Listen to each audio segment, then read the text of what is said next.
All right, so we're going to go ahead and look at the origins of cell compartmentalization. Where did these cell compartments come from?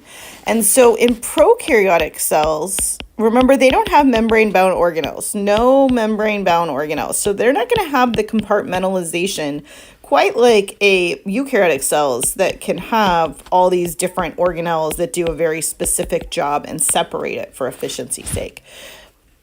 So because they have no membrane organelles, they do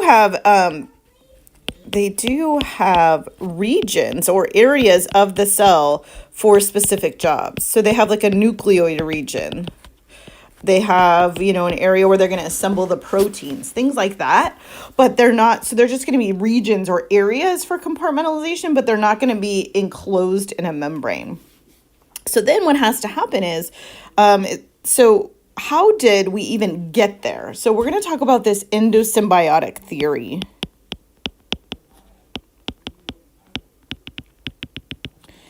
So in endosymbiotic theory, it goes like this. A long time ago, we're going to have a bacteria that's going to be a larger bacteria. It's a heterotrophic bacteria. And then we're going to have a smaller photosynthetic bacteria here. So these are both bacteria. This one is photosynthetic. So if they're bacteria, they're prokaryotes. They don't have membrane-bound organelles, all that kind of stuff. And then this is just a larger bacteria. And then one day, this larger bacteria, I'm in the right color, is going to go ahead and it's going to engulf through endosymbiosis this other smaller one. And then over time, and then instead of, so we're going to go from here to here and then down here. Instead of digesting it, it comes to live inside of it, and they live in a symbiotic relationship. And so this photosynthetic bacteria is able to photosynthesize and provide this larger cell with nutrients, right? And then the smaller photosynthetic bacteria gets a home. And so then over time, what has happened is that cell then can reproduce. And so it's going to reproduce, and then this one reproduces, and so on and so forth. But when they reproduced with the photosynthetic bacteria inside of them.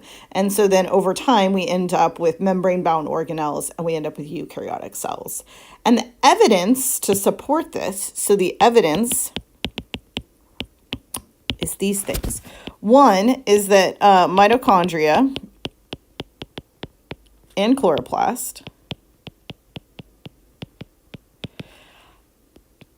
have their own membranes, okay?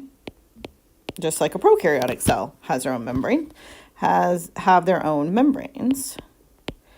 Also,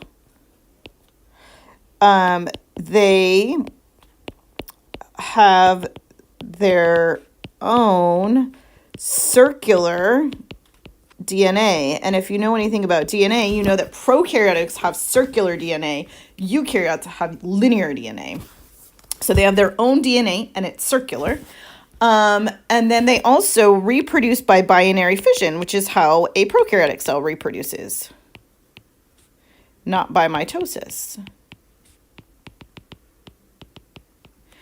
And then the last one is in the coding for their DNA. They have their own DNA, but they're, the ribosomes of a mitochondria and a chloroplast are very similar